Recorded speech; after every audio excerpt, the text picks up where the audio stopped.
Alrighty, so if you are watching, this is Being in the Middle with Blagita Butiliero, and I'm joined today by my guest, Karyn Pettigrew. And Karyn is the founder of Zoë Goes, and we've actually worked together quite a bit. So, Karyn, thank you for joining me today on Being in the Middle. How are you?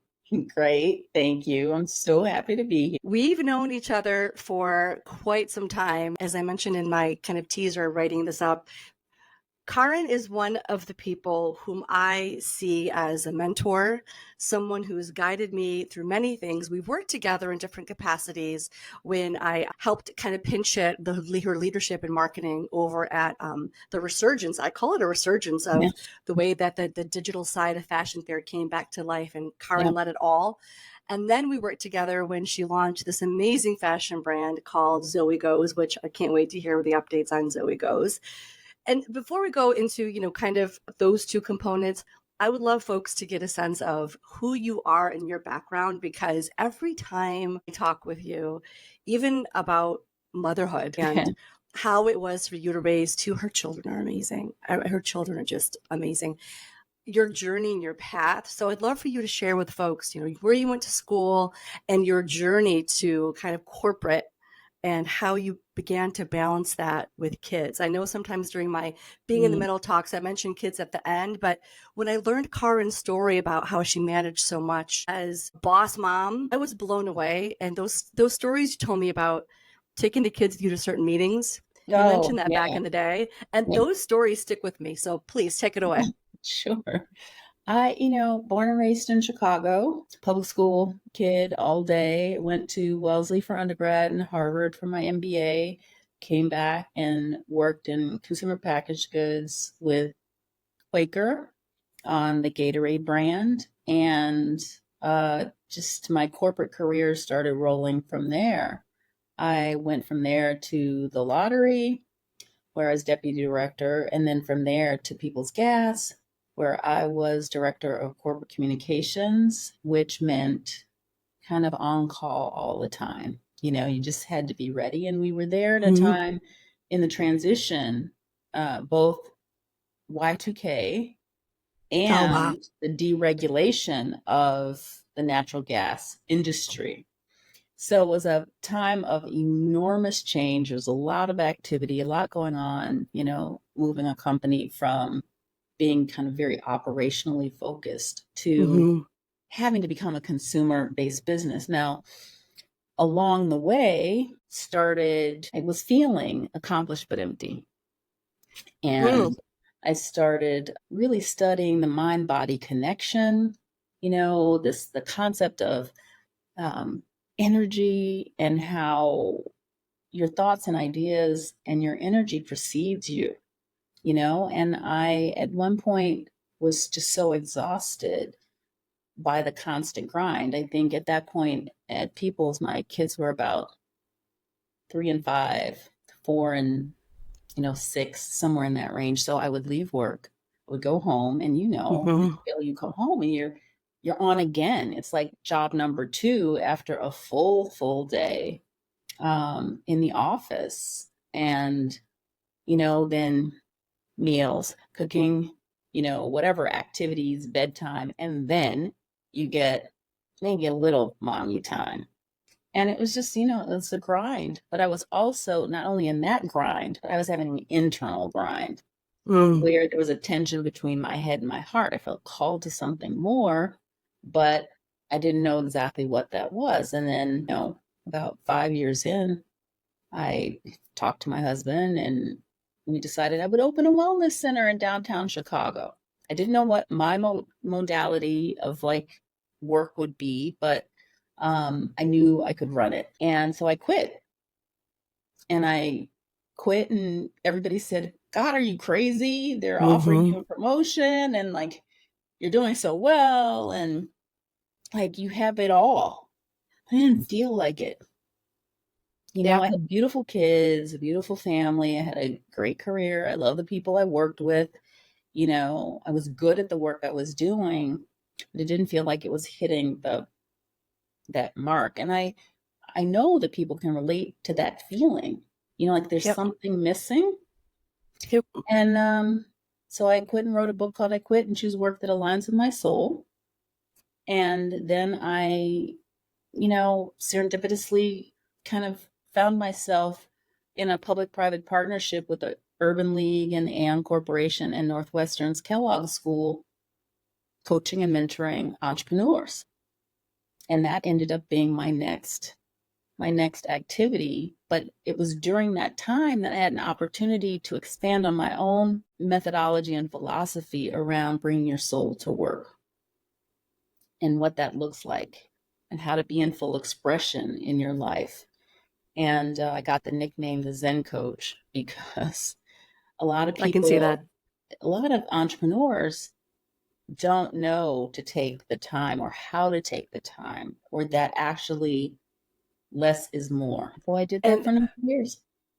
part of why I started this whole being in the middle thing was because I've told folks this too on the chat. It's fun to see TikTok memes of throwback 90s dance moves and the neon, but then it kind of stops in terms of the conversation about the reality of being a Gen Xer. They kind of say, oh, elder care, sandwich generation, find yourself and look at your inner being, but that's it. It's it.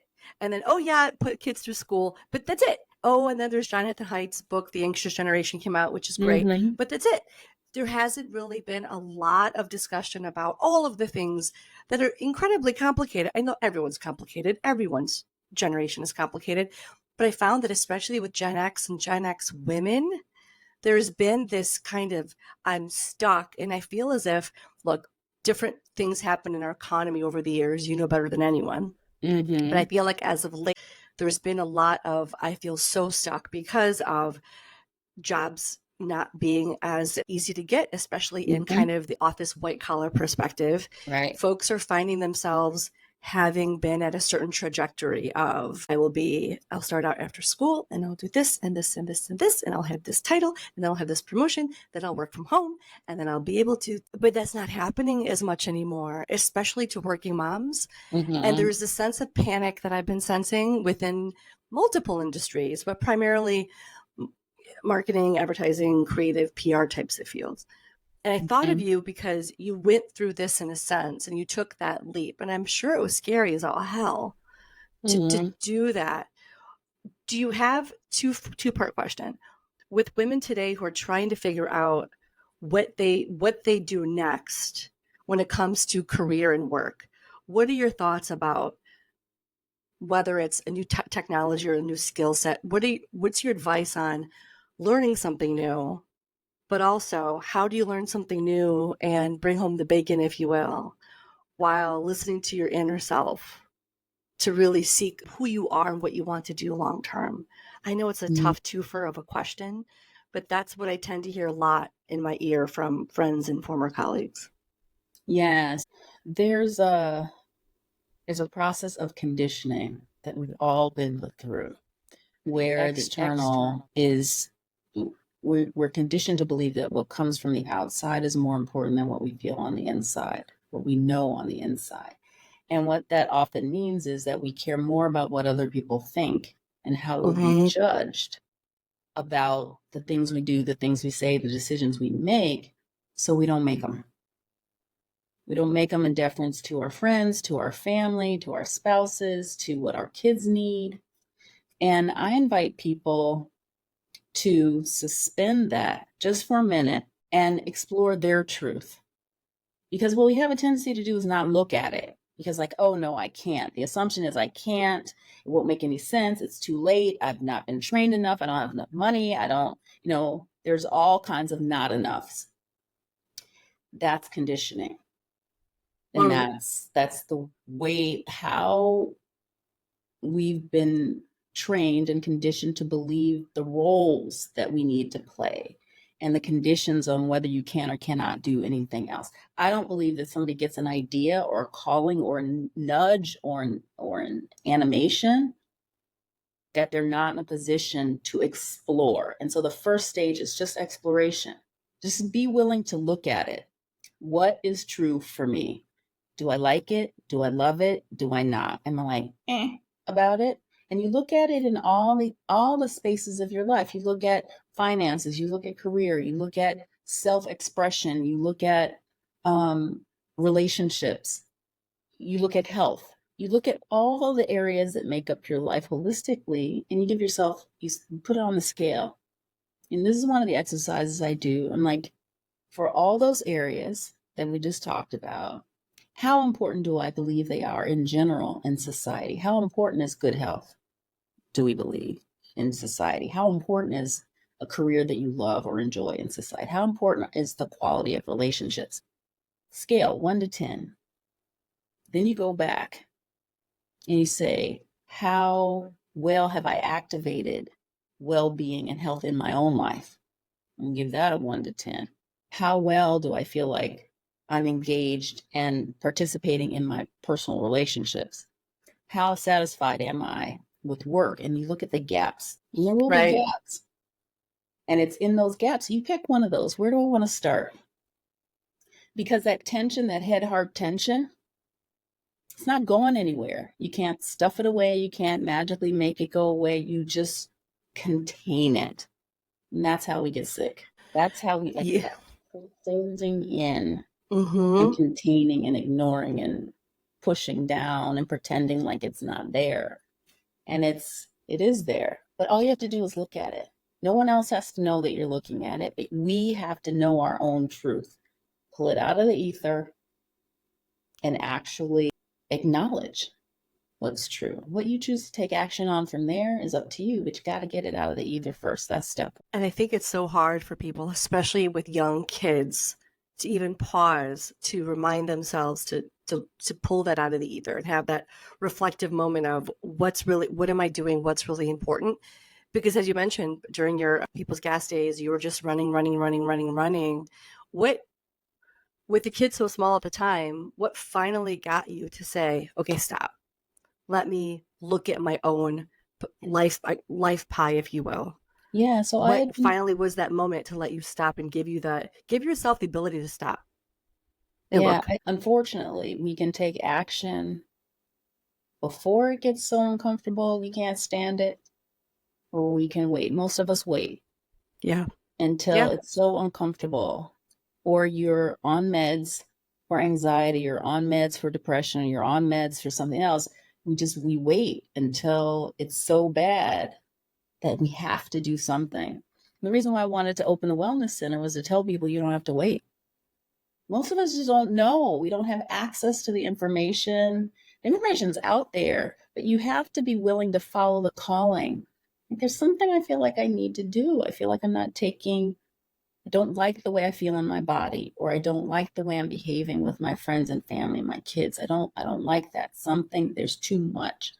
And we're, especially as moms, there's a book that started as a New York Times article, and you're probably familiar, you will remember this. I learned everything about relationships from exotic animal trainers. Oh my gosh. Yes. And Yes. the key takeaway from that is we teach people how to treat us. And so, I mean, I don't know. I mean, a lot of people talk about boundaries, like establishing boundaries, but even it's fair for moms to need a timeout.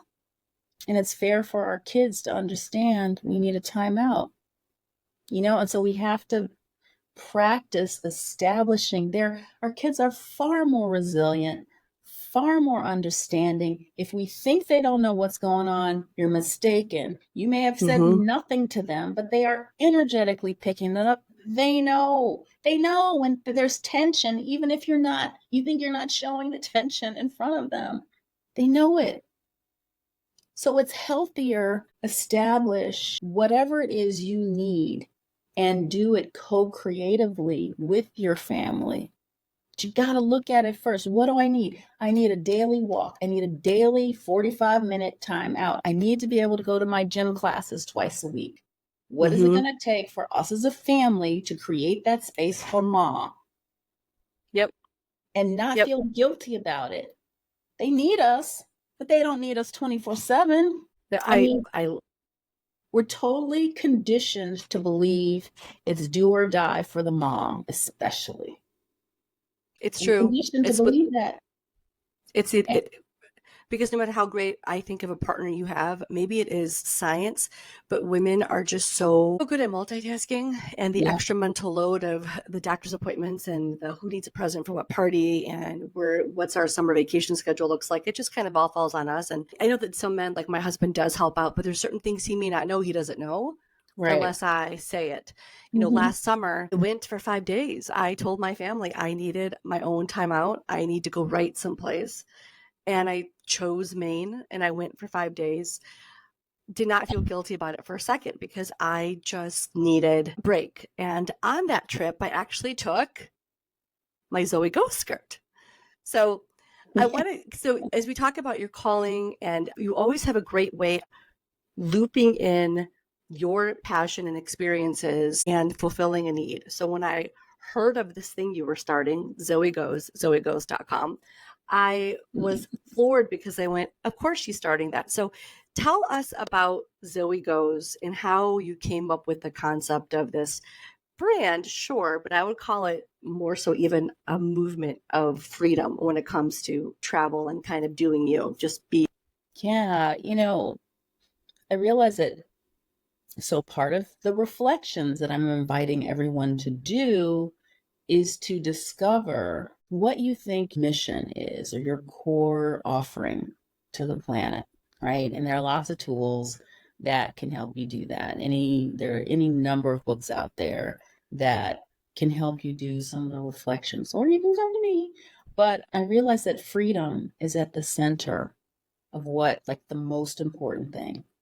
Yeah. And what that looks like, there's a million ways that I could execute on freedom. I started with the coaching and consulting on how to be in full expression in your life, right? And that led to a series of methodologies and courses and things like that. But then with the travel piece, I realized, the mission there is for women to be able to explore the world and themselves in it without prejudice or limitation. And for me, I was literally started.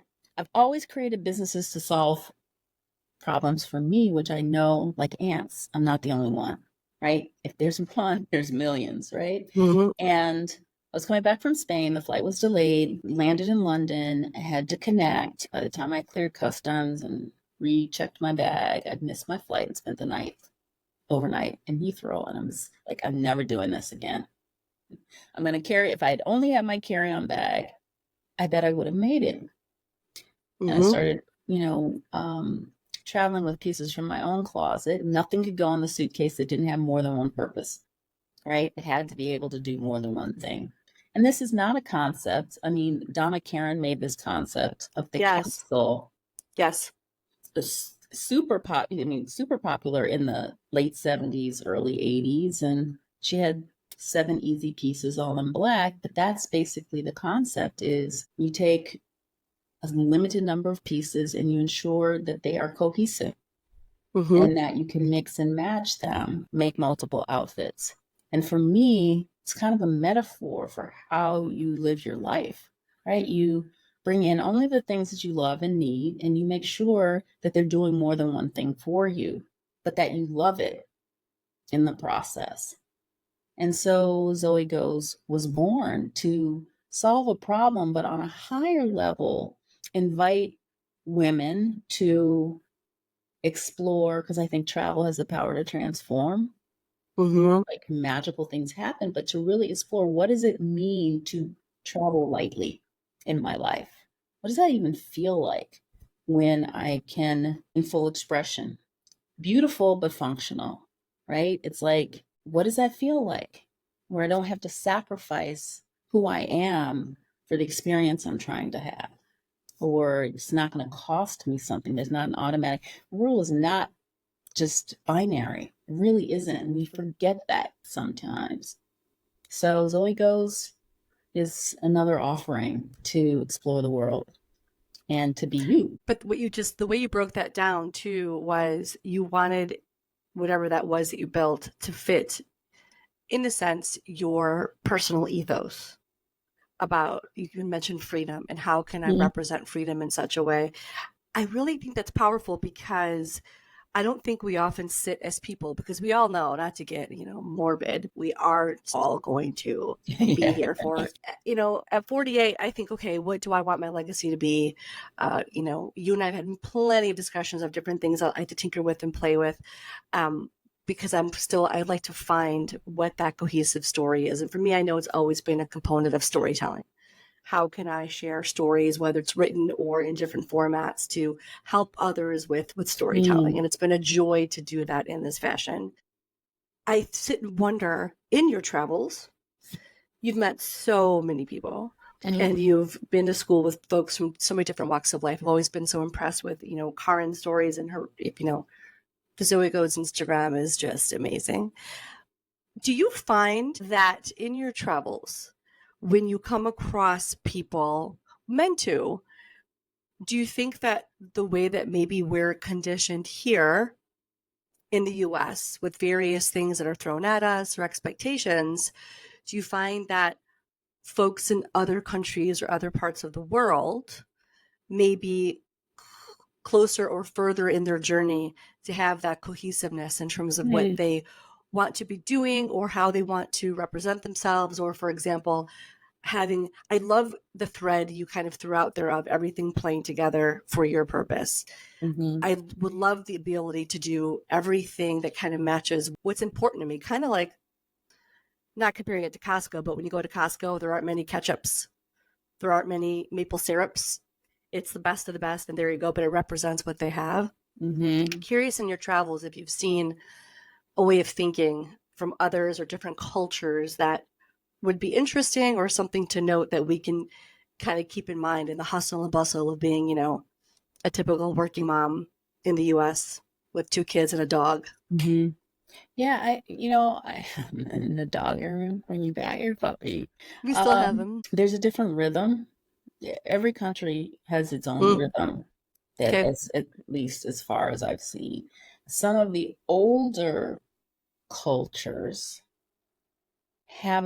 seem to have a different understanding of generational commitment Mm, from newborns to like their elders, how elders are treated in community, what's important in lifestyle. I mean, in both Central and South America and in Europe, you've got cultures that understand the value of taking time for their meals. They don't rush.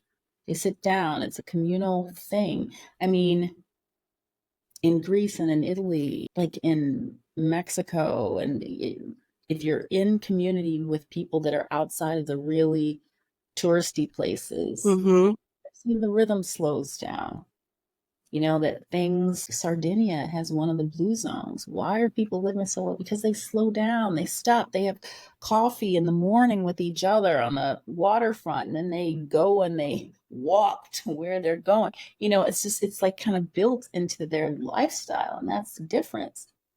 As a country, we're so much younger, and we pushed right into industry and the Mm-hmm. industrial like process, and people can't understand us. Like, what do you mean you don't sit down to have dinner? You're eating on the run. Fast food in this country is complete, like, what you grab and go on a street in Florence is gonna it's not McDonald's or KFC. It's Right. a different way of experiencing what I call quality of life. And yeah, it's different. It's different, which is why I really feel like if people have an opportunity to travel, that it can be very powerful for sparking some thoughts and ideas for them. But I also think that, again, it's back to reflection and finding our space. I see people like puzzle pieces. You know how when you're Mm-hmm. working a puzzle and like you're like, oh, this goes there. And some of Mm-hmm. the edges do fit, but the other edges don't. And until we find it, but each piece is unique, right? It has a very special place in the overall puzzle, right? And until Mm-hmm. we each find our place, that this universal cohesion that we want so badly, we can't have it. because of that tension that people feel but ignore. And sometimes you don't even realize that you feel it because you've been feeling it for so long. It's become your normal. That's why I love talking to you. That's what I was going to say in terms of the new normal. Two things you mentioned. If you the Blue Zone documentary on Netflix was fantastic. We had the whole family watch it. We had the whole family watch it to the point, and if you see it, it's an amazing documentary. This gentleman goes across the world. There's different blue zones whereby people live past 100, and he talks Mhm. about like what makes that town work in such a way. And there's one specific part in Italy where these old folks are just climbing uphill constantly. But Karyn, the part in Japan where they were showing folks in their 80s and 90s squatting. I think it's called the ancestral squat. So a little Yeah. tip for y'all, I've learned if you as you age and want to stay strong, you need to squat. So my husband and I will just do these squatting exercises to see if we can one day mimic the Japanese and walk around and squat. Great documentary. And the other one I love watching, well, back in the day, the History Channel always had, actual documentaries. And so I watched it on demand.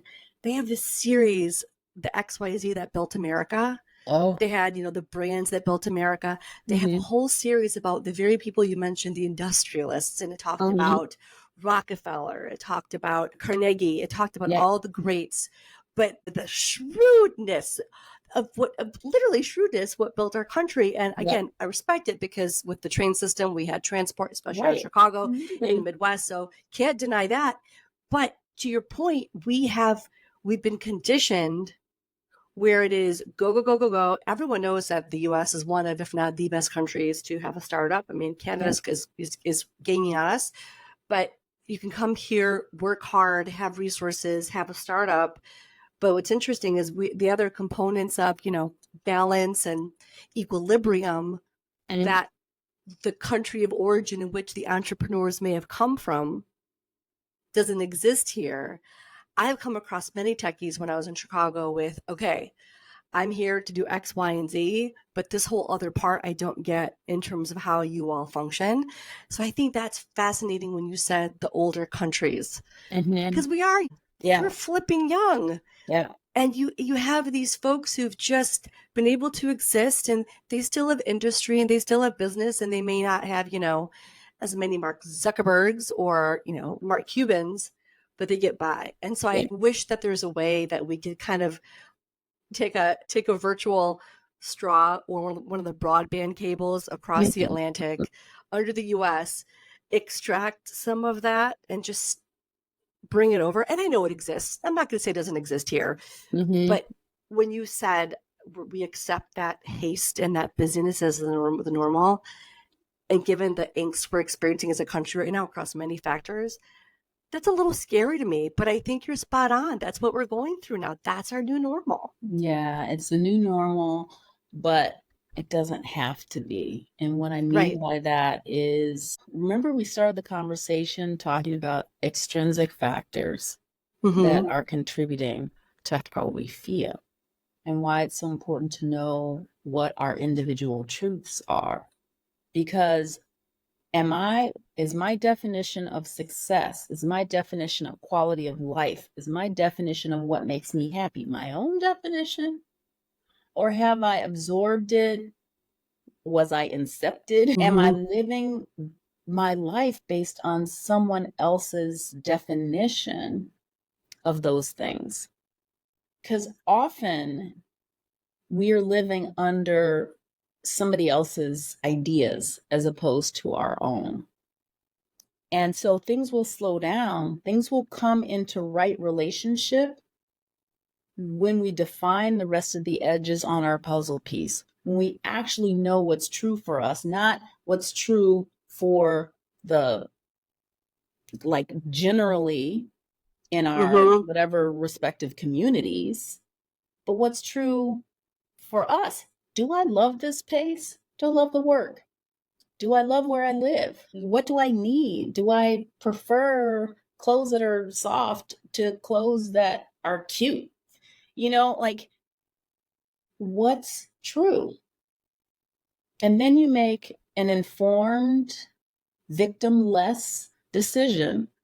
Because there's another one. Oh, this is put upon me. No, No. it's a co-created, like you're complicit in whatever the quality of life is that you're experiencing. There's responsibility there. So we have to just really, it comes back to what's true. And there's this thing that I call our radical intersection, and it's the nexus of all the things that make us us. All the things we love, we're passionate about, we're curious about, the things that we want to take a stand for, our quirks and curiosities, and where those things all intersect. Like, that's our PowerPoint, because that's the truth of who we are in this existence right now. But if you don't look at what that is, if you don't stop to see how they come together, if you don't acknowledge, yes, I'm a trained attorney, I've been an attorney for 35 years, but I love photography. I've always loved photography. I put it away because I thought I needed to do this. Desire never died. You got to find a way to bring it back in. There are many ways that could look, but you've got to find a way to be in full expression, to find that balance, to find that peace, to find that sense of contentedness.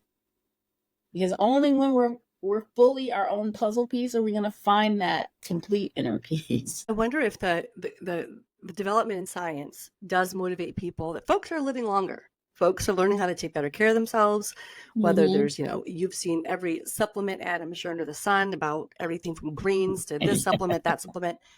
But long story short, we are learning how to take better care of ourselves and do it even naturally, in the best ways possible, which is lovely. And I'm hoping that somebody who's listening, watching, who's 35, 40, 45 realizes that, God willing, if nothing goes wrong per se, everything's ticking, you could in essence live so much longer.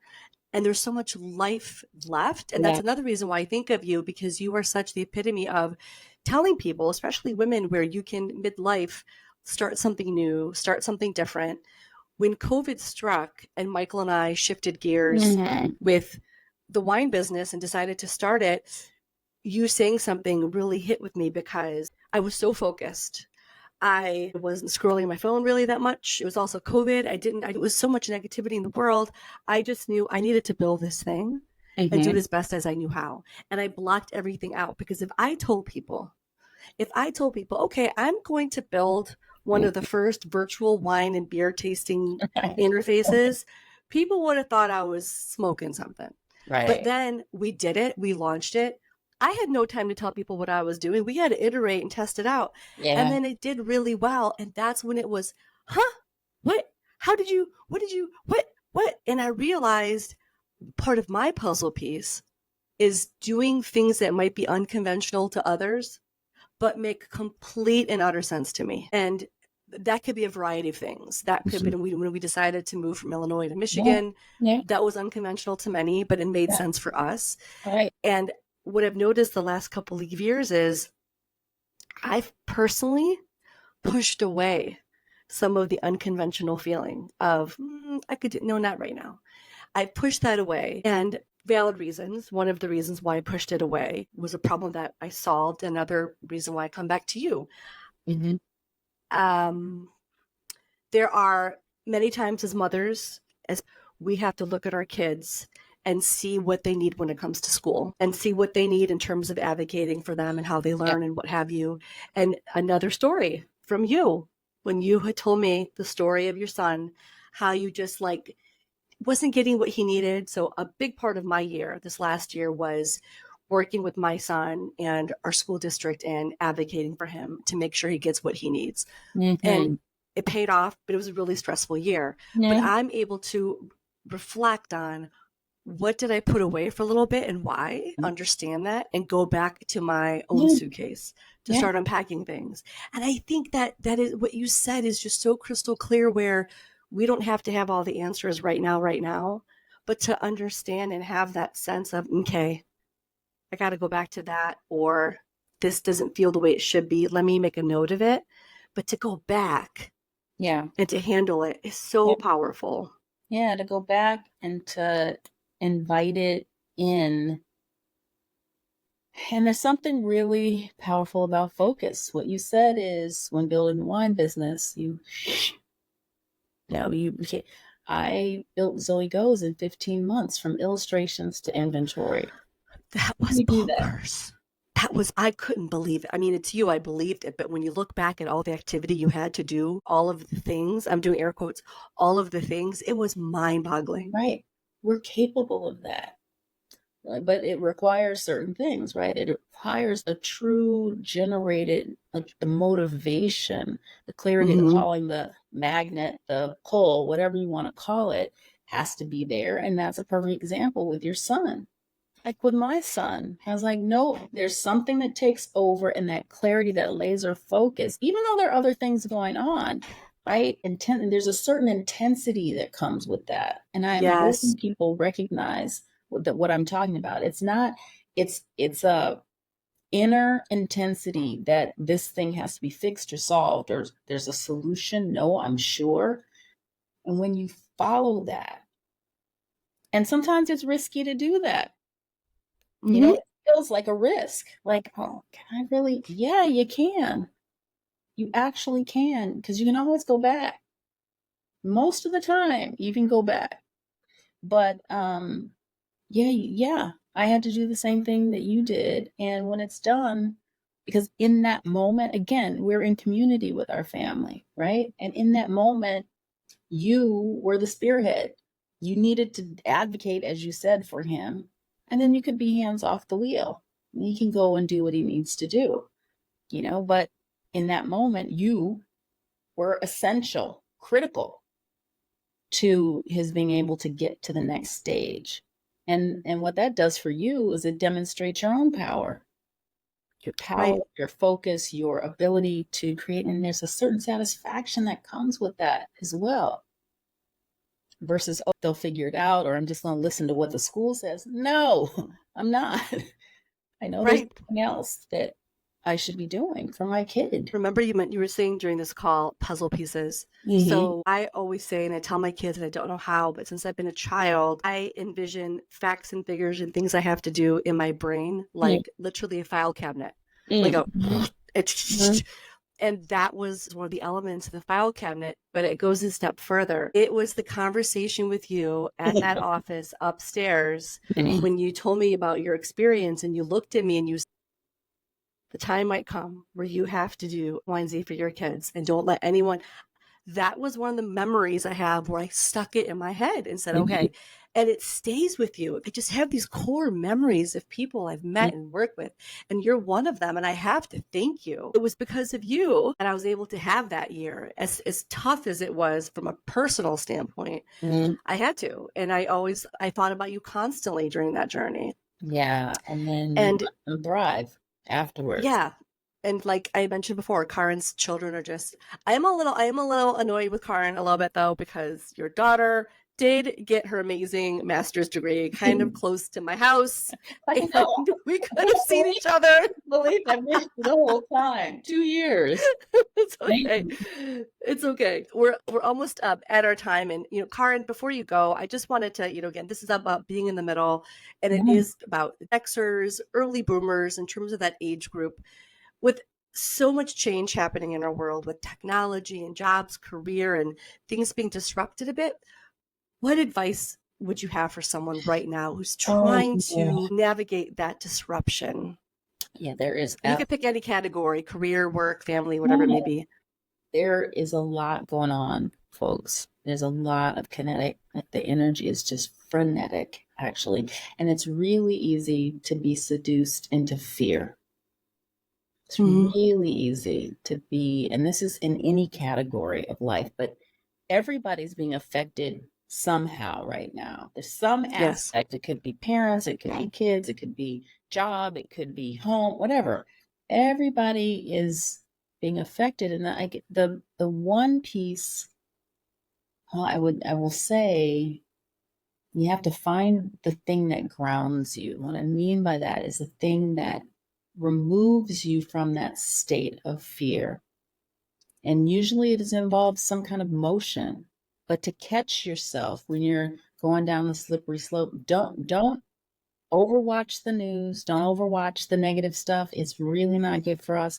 Don't engage in conversations where it's always just a kind of a bitch fest, back Yeah. and forth. Like, don't get into that, because that sinks into your cell tissue, but it also keeps you anxious. We want to step away from the things Yeah. that make us overly anxious. Don't engage in those stuff. Pick another subject, but make sure you're also doing things that ground you, dancing, walking, exercise, hot baths, whatever, conversations that are uplifting. Step away from the negativity. That is a one piece of advice. I'm not saying not to be well versed on what's happening in the world, but I'm saying don't overdo it. If you watched, well, don't leave CNN on 24/7. Don't jump on social Yeah. media and go down the rabbit hole leaving crazy notes. Don't do it. Step back and own your own energy and keep it clean and calm and uplifting. Thanks, Karyn. It was so great to see your face and just have these just Me great moments of too. tips, advice in your journey.